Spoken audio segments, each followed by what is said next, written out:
I did a video a few weeks back speculating about what we might see from Xbox at E3. And I talked then about some of the games we might see. And, I speculated wildly about, some of the stuff that might be coming. But I went away and I thought about it a bit more. And I was looking at some of the other things that have occurred this year. And we've had Game Pass announced already. We've had the Scorpio tech details already covered by Digital Foundry. And then just this week, we've had Phantom Dust announced, and it's free. So these are all things that could have occurred at E3 and things that, Microsoft might have brought to us at E3. Game Pass could have been a big thing that they could have brought out at E3 and announced. The Scorpio tech details would have got people excited as well. And giving Phantom Dust away free would have got people excited on the day.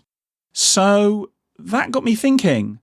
And I was wondering if Microsoft are announcing all these things now, they seem to be wanting to try and get them out of the way.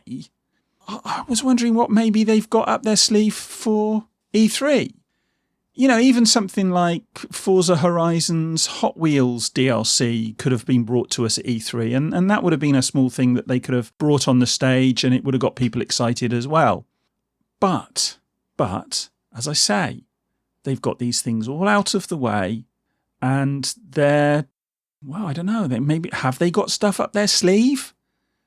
All this stuff that they've brought to us already tells me one of two things.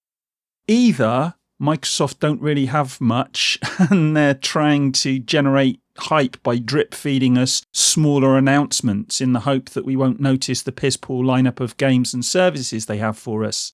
And so come E3, they'll kind of re-announce those things and we'll all go away hopefully happy. That's not going to happen. I mean, if they did that, most people I think would see through it in an instant and they would get a lot of shit thrown at them. It could be on a par with, 2013. I don't think that would go down very well at all.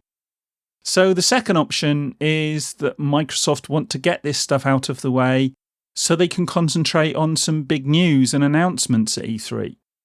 I'm starting to come round more and more to the idea that it's the second option that we're going to get.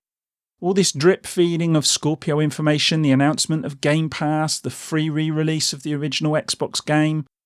I'm starting to think that this is actually quite exciting.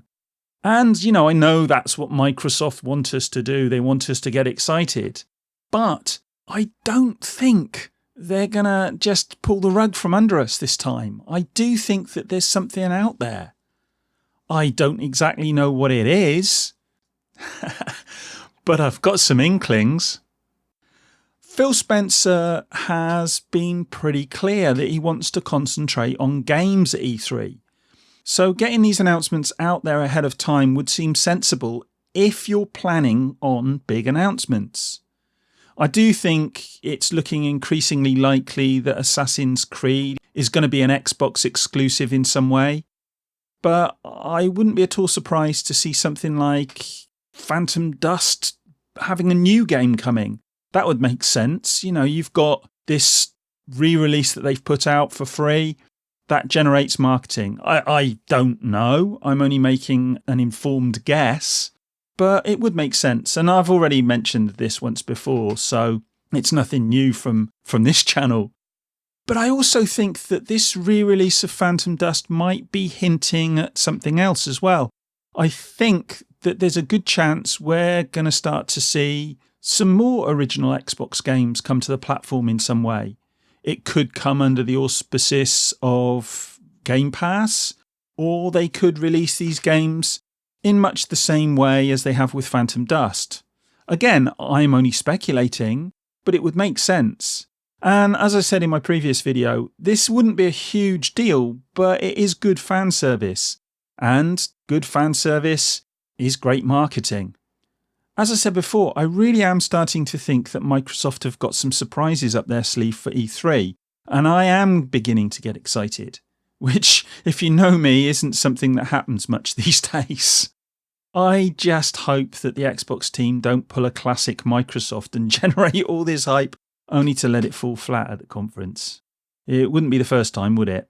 And for one of the most savvy corporations on the planet, Microsoft do have a tendency to shoot themselves in the foot at times.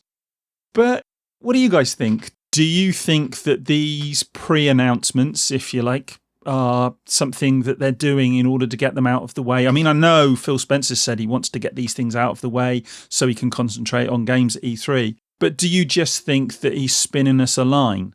Or do you think they genuinely do have some content to deliver at E3? Do you think they're going to be dropping some bombs on us? Let me know in the comments, and as usual, we'll have a little chat. And in the meantime, you know what I'm going to do? I'm going to go and get myself another cup of tea. And I'll speak to you in the next one. Bye.